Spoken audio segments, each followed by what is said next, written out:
Hello, everyone. Good afternoon. This is Master Coach Hasmin, a certified life coach from the Global Institute for Coaches and Entrepreneur. Welcome to Boss Connect, Who of the Hour episode for individuals in the leadership position in their respective organization. We are doing this video series as a service to our community during this time of physical isolation due to COVID-19. And with me is Coach K from Tacloban. Yes, good afternoon to you, Master Coach Hasmin. I am Coach Kay Zabala and I am coming from Palo Leyte, that's in Region 8. And my apologies po, we're experiencing some difficulty on my part. It's probably my internet connection. So as you can see on your screen, I just have my photo there. I'm not moving, but hopefully in a little while, bumalik po home live. So I'm Yeah. also a change agent, just like Master Coach Hasmin. So certified by the Mm-mm. Global Institute for Coaches and Entrepreneurs. Now, the Boss Connect is our initiative to connect with people who are in authority and who set the direction in their respective fields of influence. We connect to know their present situation, how are they responding to their current realities, and of course, the outcome presently experienced as a result of the chosen response.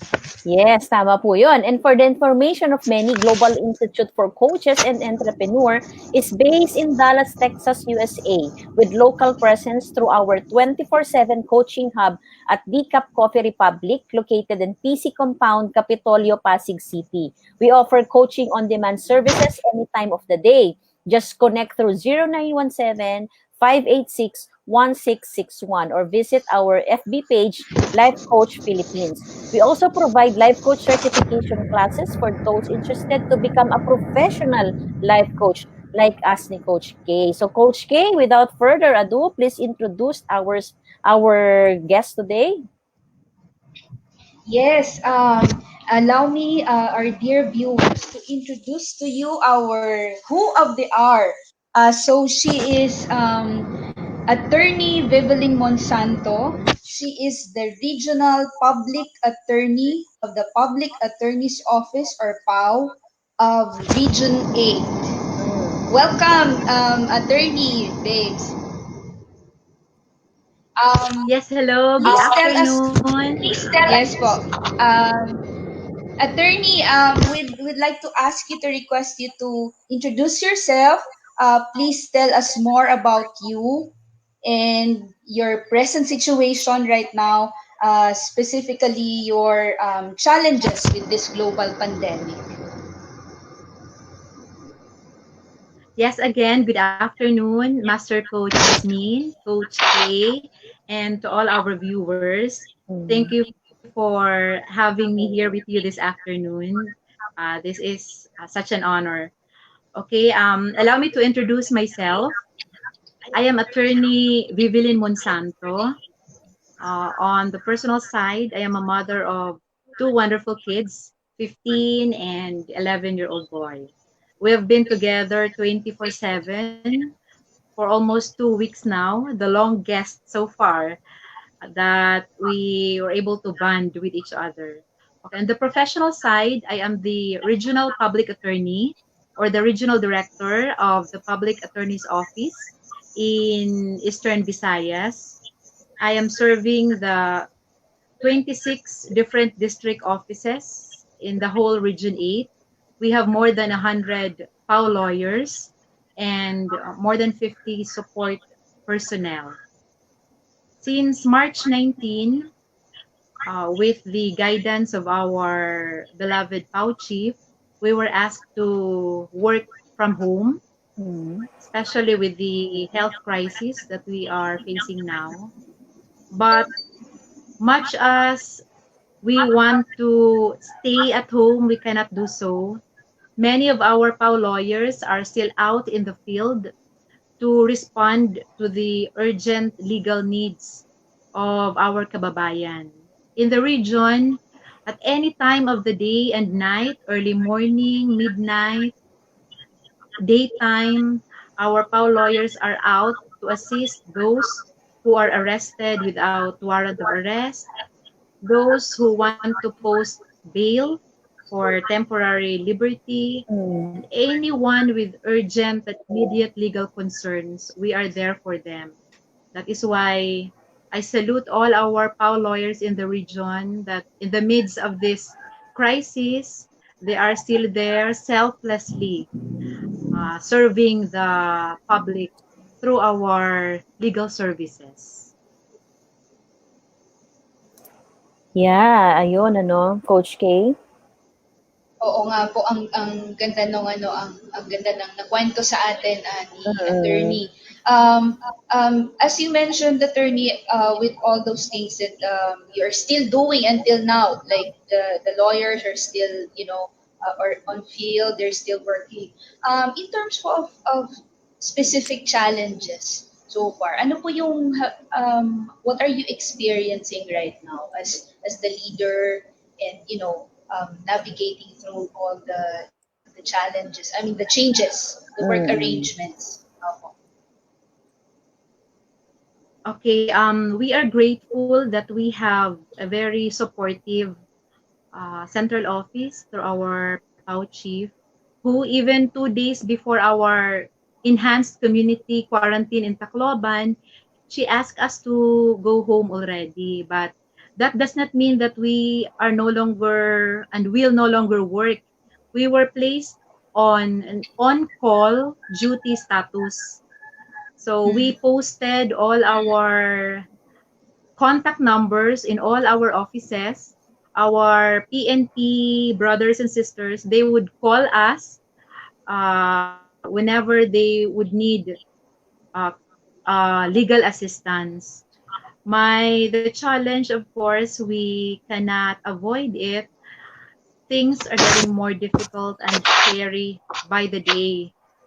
In fact, Mm. just this morning, we have an additional another COVID-19 patient positive in our region in Eastern Visayas. So all the more that we are worried Mm. for our lawyers who are still out in the field.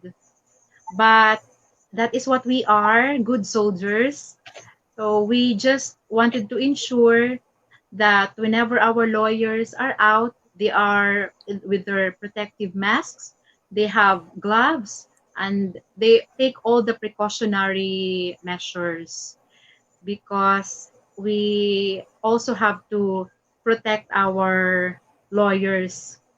And we are grateful that just recently, the Department of Justice, they issued a circular about e-inquest. Mm. So dahan-dahan, we will start conducting our inquest through video conference.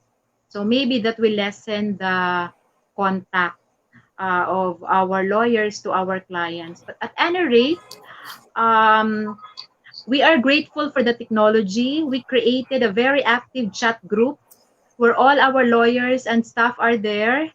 All our announcements, updates, our accomplishment reports are uploaded there. We kumustahay, we say hi, hello to each other, we give our support, we update each other, and every day we have to check on our chat group. So Mm. even in the midst of these uncertainties and fears, at least nandyan ang pagtutulungan. We have been never disunited. There is really solidarity and we have each other's back. I am grateful to all our POW lawyers who are here to support each other. In fact, some of our lawyers who are assigned in the district offices away from their homes, pinauwi na po, and then they have to report na to the district offices nearest to their homes. So whoever is available to the nearest district office, then they have to serve and be ready for the legal service. So at least, despite all the challenges, we're able to overcome them naman. Wow. Maganda po ano attorney ano. So now there are some changes kay nung una medyo nasa exposed po yung ating mga attorneys outside ano, and now you're transitioning into ayan yung online, yung ganito pong usapan na. So that's good. Ganun po pero para yung mga worries po natin ay medyo mabawasan. So given this present situation na ganyan na po how are you responding to these challenges and other challenges pa po? Kayo po personally bilang kayo po yung head nila, how are you responding to these challenges? As the regional head, the best that I could actually do is to give them my support and my guidance and my encouragement. I would always tell our lawyers to also look at the silver lining. Parang si Catriona ganun. Yeah. 2018 Miss Universe competition. We view situations with silver linings. There will always be the positive sides of things. In fact, I also remind them that it is when things are hard that we grow, not when things are easy. So we also have to be grateful that we are into this challenge. It is testing our character, and it's also a great opportunity to transform us to become better, wiser, and stronger public servants. So just hold on and take lessons from whatever we are into now. We will not just go through this, but we will grow through this. Ayun, ang galing po ng lesson ni attorney Coach K. So, do you have a question for Coach kay attorney? Gusto kong din pick up muna yung sinabi ni attorney about, alam mo yun, yung when you are in great discomfort, something like that, di ba? That's actually the time when you grow. Oo. And ikakabit ko dun yung next kong tanong kay attorney. Para sa inyo po, like for you, really personally and also later professionally, after po dun sa, like sa inyo muna talaga, ano po what does this COVID-19 really mean to you? Okay, thank you, Coach K, for the very good question. Actually, COVID-19 is teaching me and us great lessons. In fact, last week I was reflecting on what is COVID-19, how is it affecting me? And for the past early days, I was actually worried. In fact, there were also sleepless nights because I fear, especially for my senior citizen parents. And I was worried, I was anxious. But then I told myself that these things are not within our control anymore. There is pandemic, it is existing, it's not affecting us, but affecting the entire globe. So I might as well devote or focus myself on things which I still have control of. So, ano ba ang magagawa ko? And how do I respond to this? So, there are still many good things that are coming out of this. In fact, just last week, I told myself there is one great realization in my part that my and our actual needs are small, only small. You know, I come from a very poor family. I was raised in poverty. And when I became a lawyer, that was when I started experiencing things I failed to enjoy when I was very poor then. So I don't anymore remember the day when my nails are not polished, when I don't go to parlor, when I don't do my foot scrub and have my massage therapies and all. And now with this pandemic, I was reminded na, hey, our needs lang pala are small. We only need food in the table. We need roof to protect us, clothes to warm us, and good health for me and my family, no more. So all along, I've been living in wants na pala. So the same thing with our lawyers. We've been busy, we've been occupied with so many things, when in truth and in fact, we only have very small needs and we fail to appreciate them already. So it's a eye opener for me. It's a great opportunity to reflect. And also as lawyers, we, especially with the public attorney's office, we are among the busiest, if not busiest lawyers in the country. And we've been occupied too much with our work. So sometimes we already forget that we don't have forever, that our life is just temporary. Anytime this can be taken away from us. So we might as well cherish and value the things that really matter, our family, our loved ones, our friends. So this is an eye opener for me personally and professionally. Yes, Coach K. Ang ganda Ang nun, ganda. Master Coach. Oo, gusto ko yung sinabi ni what attorney said on the needs, na the realization how small and simple our needs are.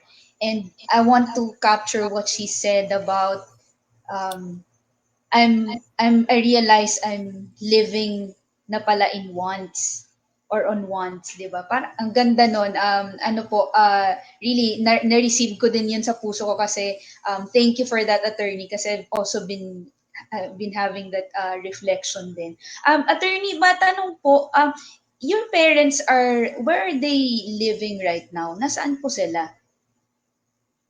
Okay, both my parents are in a long distance relationship right now because my father, who is older, 11 years older than my mom, I took her from Calbayog and she is with me right now. I'm taking care of her. While my mom, also a senior citizen but relatively younger than my father, has to stay in Calbayog City because my brothers and nieces are there and they also have to be taken care of. Practically, hati. We are in a long distance relationships with my mother right now. Okay. So, for share ko lang, Master Coach Jasmine, Calbayog is about 5 hours yun na travel from Tacloban. So, yun, long distance nga pala talaga, no? Long distance relationship. Master Coach Jasmine, meron kayong tanong kay attorney? Oo, yes, attorney, ano. Ngayon po kasi you and your team are really going out and supporting a lot of people. Kayo po personally, ano po ba ang suporta na kailangan po ninyo?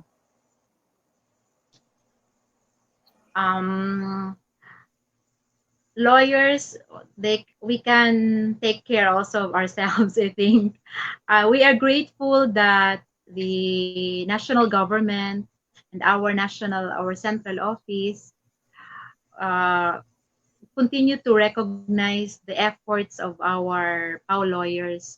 So on top of our salary and rata, we also receive um, hazard pay.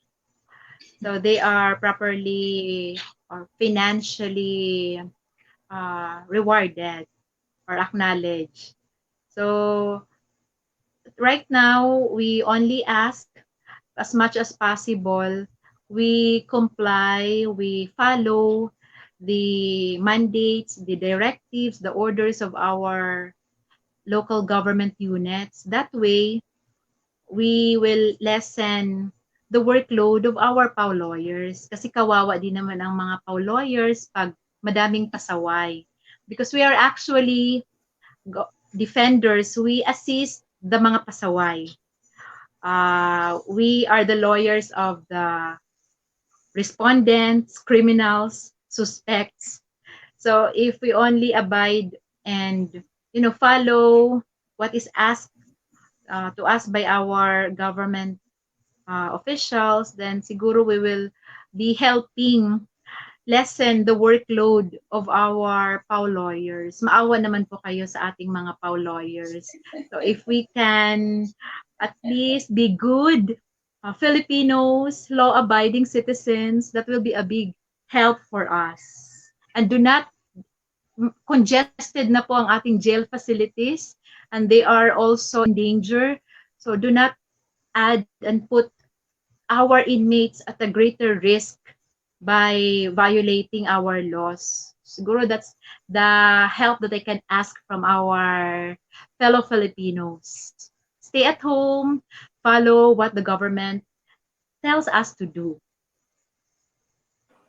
Yes, ang ganda nun ano, Coach K. So, yung support na gusto ni attorney is just for everyone, every Filipinos out there to just stay at home. Ano, wag na nating dagdagan yung mga trabaho nila, and marami na rin tao sa loob ng ng jail ngayon. So as attorney, maging law abiding citizen lang po tayo, ano. And ngayon po, attorney, there are may mga nanonood po sa atin ngayon, and si Master Coach Kendra is also watching you right now. Ayan po, she is siya po yung aming Master Coach from the Global Institute for Coaches and Entrepreneur, and she is watching from Dallas, Texas, USA. Ayun po. So, ayan. And ano pa ba? Thank you for being here po, attorney, sabi din po niya. Ayan. And attorney, salamat po ano, because you shared to us what that kind of support na kailangan po ninyo. And moving forward po, what is your desired outcome? Ano po ba ang gusto nating makita ngayon sa panahon na ito? Personally, kayo po, ano po yung gusto ninyong makita? My prayer, my ultimate desired outcome is that we come out of this crisis as transformed human beings. May this allow, or rather, may this crisis cause positive impact to each one of us, not only to our public servants, government employees like us, but to all the ordinary Filipinos, everyone across the country. This is, for me, a wake-up call. And I hope that the solidarity, the bayanihan, the spirit of voluntarism, the cooperation, spontaneous help that we are witnessing and experiencing right now, which is just very heartwarming and overwhelming. I hope this will continue even when everything is over. And this is whenever I see over the internet people from different fields helping, they're volunteering, the fashion industry, lawyers, our frontliners, our coaches, our psychologists, everyone is there to lend a helping hand without anything in return, but just for the purpose of being able to help. So I pray that when everything is over, we continue to be what we have shown right now, united, helpful of one another. Wonderful po, attorney. Coach Jasmine. Yes, Coach K. Coach, meron po akong follow-up kay attorney dun sa sa desired outcome niya kasi it's what I picked up there is it's for every Filipino, no, so transformation ganyan. Is there any specific po na outcome that you would want to see from your organization naman that you're leading, like specifically po sa mga under po sa inyo na mga lawyers natin? Well, actually, especially for our lawyers in Region 8, they are already known for being resilient and strong, waray-waray. They were tested by Yolanda, by all the other challenges we've been through. Tested na natin yan.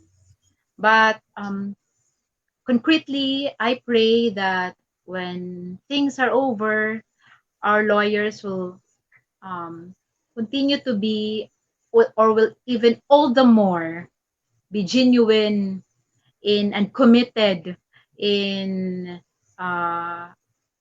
public service. They are tested before, they are tested once again with the crisis we are into now. And I have no doubt that the spirit of public service is really in their heart. And natetest din ngayon yan in the midst of this health crisis or pandemic, these trying times. I hope that they will just continue that selfless, committed, and dedicated public service that they have been um, proving to the public. Mas maging grateful, mas appreciative. In fact, I would always joke to our lawyers, don't you lawyers miss the beauty of our normal day-to-day events, because most of our lawyers, they are tired, and I would hear some of them complaining, and now for sure they miss all of this. Like, we miss going to court, we miss conducting trial, we miss cross-examining. So I hope, and I am sure that they will learn to appreciate all the more that spirit of gratefulness that maybe we just took for granted because it's day-to-day happening already. Now na nawala siyang bigla, suddenly we miss. We miss being busy, we miss being tired, we miss the makukulit na clients, and we miss our embarrassments in the courts, and we miss everything, the fun of it. So surely this will really make our lawyers even the best lawyers that they already are. Yeah, wonderful po, attorney, no, Coach K. Very, ano, no, ibang perspective yun. Mamimiss nila yung dating buhay, yung busyness, di ba? Oo. Mm. Ayan. There's a question here. Sabi po niya is, Attorney Vevelyn, how are you self-caring to take care of your heart and mind? Thank you for the question. Um, it is in helping other people that at the same time we get to take care of our heart and mind. I have been through a lot of difficulties. I have shared this in my TEDx talk before. Whenever we get to help, whenever we assist, whenever we support, whenever we give selflessly to others, that is in itself a way of caring sa heart natin, sa mind natin. Because there is really truth in saying that when you give, the more that instantly you'll receive even more than what you have only given. So that for us is our way of taking our heart, serving other people. That's wonderful. Yung question po na yun, galing po kay Master Coach Kendra. Parang naalala ko tuloy, Coach K, yung interview ni Vice Mayor. Sa kanya naman, there is healing in helping. Kay attorney naman, there is caring in helping naman kay Yes, oo. Tapos, attorney. Yes, as Master Coach, sabihin ko lang, natutuwa ako I'm really very, very happy to be watching attorney kasi nararamdaman ko yung heart niya yung heart of gratitude as she is sharing. 'Di ba? Alam mo yung smiling and alam mo yun, nakakatawa yung energy. Yun, gusto kong banggitin yun. Attorney, para po dun sa like, for your family, like now, dyan po sa family niyo mismo, ano po yung ano yung gusto niyong, is there anything na gusto niyong makita? In particular naman dyan sa where you are talaga, like within the immediate family.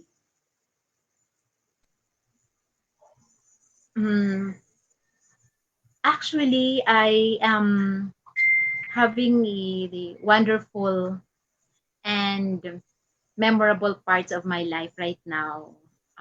In the midst of this crisis, uh, positive lining. For almost 2 decades now, I have been in the government service for 19 years and few months. By December this year, I'll be in my 20th year. Imagine that. For the past 20 years, all that I've been doing is go to work, back home, sleep, go to work, back home. And never did I expect that suddenly I will have this unexpected rest. Um, this is the longest time that I get to spend with my children. The last time was when I availed or my maternity leave. That was 15 years ago for my eldest, 11 years ago for my youngest, and ngayon lang nasundan. This is the longest for almost 2 weeks, and another week pa that I have longer conversations with my children. Couldn't be happier. I get to watch Korean novela with my eldest daughter, who happened to be a field size student and is not allowed to watch TV. Now we watch up to midnight, Crash Landing on You. We have the same crush, Yoon Bin, Captain Ri, and it's just so wonderful. I miss this, and I've been yearning for this. So I am happy that I get that opportunity, the chance to get closer with my two precious children. So never, I think, in my lifetime that I will be given this chance that I am enjoying now. Yeah, wonderful, ano. Ang saya nun, Coach K, ano. Just imagine, Oo nga, ang you are ganda. able, kaya po masayang-masaya si attorney, ano. Nagre-reflect talaga na she is able to do the things na hindi niya nagagawa. Tapos ngayon, nakakapanood siya at crush niya si Captain Ri. Tama po ba? Captain Ri. Oo nga. Ayan daw. Tsaka si Yun Seri, sabi ni Kishi, di ba? Wonderful, Coach K. Opo. Yes, Coach K? Ayun. Master Coach, oo nga, natutuwa ako. And, nakakatuwa, no, kasi we are given this chance, like, watching and listening to attorney na, like, for busy people like her, like, diba, I mean, she's leading a big organization, and, na I can also imagine na there are a lot of people out there na who are like her, na mga boss, and, leaders, and alam mo yun na all of a sudden this time nga they are finally given this precious chance and opportunity to really focus din on family and really do the things that they love to do, like, simple as watching the Korean novela, 'di ba? Nakakatuwa. Yeah. So for Master Coaches, wala na naman akong tanong for attorney. I'm really just grateful that for her sharing of her heart, and alam mo yan, yung positivity and her gratitude. Talagang natutuwa po ako, and I'm really very grateful that she said yes to our invitation for this afternoon. Basahin na lang natin yung comment ni Master Coach Kendra. Sabi niya, your transparency will bless so many professionals to hear you share how this time was much needed to be with family aside of working so hard. Yes, indeed. Ayun, sabi ni Coach Mel, hashtag longer conversation with her family. Wonderful po, ano? Attorney, maraming salamat po for giving us your time and saying yes to our platform. Mamaya po, Coach K will send to you the link of Coach A Coaching Community. You can like that page para po mapanood at ma-share niyo po itong link na ito sa mga PAW attorneys po ninyo para mapanood po nila, and your message was really, really very wonderful. And also in Coach A Coaching Community, makakatulong din po siya sa mga attorneys po natin right now because there's a lot of content there that can help them to be motivated and encouraged every day. Tama, Coach K? Yes po, oo. And ano din po, attorney would like also to inform you that in that coaching community, in that Facebook group, we get to interact also with not Yes. just Filipinos, but really coaches as well from other countries. And also we have really members from other countries na ano lang po siya, very interactive. So that's really a good community po na maging part po tayo doon. And right now, ituturo na natin kay attorney ang Love Bomb Boom. Or pero bigyan muna natin ng last message si attorney right now. Kung gusto niyo pong Opo, kung ano yung mensahe, opo, yeah. What will be your message, attorney, to all the viewers and to Filipinos and to all the rest of the world who are watching and who will be able to watch this on replay? Okay, thank you. I have also observed that I have been mentioning about all positivities there is, ano. It does not mean that I am also invalidating the fact that we are in crisis. So we cannot avoid the fact that we are really worried.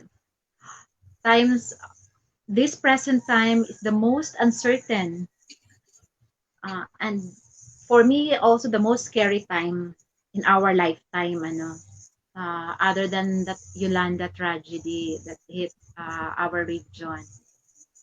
But I always remind myself and my children that whenever we are in challenges like this, remember always that this too shall pass. Those are my four most powerful, four-word, most powerful maxim. So if we are into this, just remember that this too shall pass. Just hang on, hold on, we continue helping each other, doing our share to win the battle, and we can overcome this. Again, this too shall pass. Amen. We also declare it po today that COVID-19, this too shall pass. This testing or trial or adversity that we are going through right now, this too shall pass. Ayun, in Jesus' name. Kaya Coach K, we will teach attorney the Love Bomb Boom. Ayan, attorney. Oo nga po. Can you form yung dalawang kamay po natin into a heart shape? So this is our Love Bomb Boom. Ito po yung paraan namin para magpasabog ng pagmamahal rather than the virus, ano? So, at the count, ganito po siya. Love, Bomb, Boom. Love, Bomb, Boom. Yes, ganyan po. So, at the count of 3, magla-love bomb boom tayo. Let's spread the love. Okay? So, 1, 2, 3. Love, bomb, bomb, boom. Yay. Thank you po. Thank you so attorney. much. Bye. Thank you, attorney. God bless Bye-bye. po.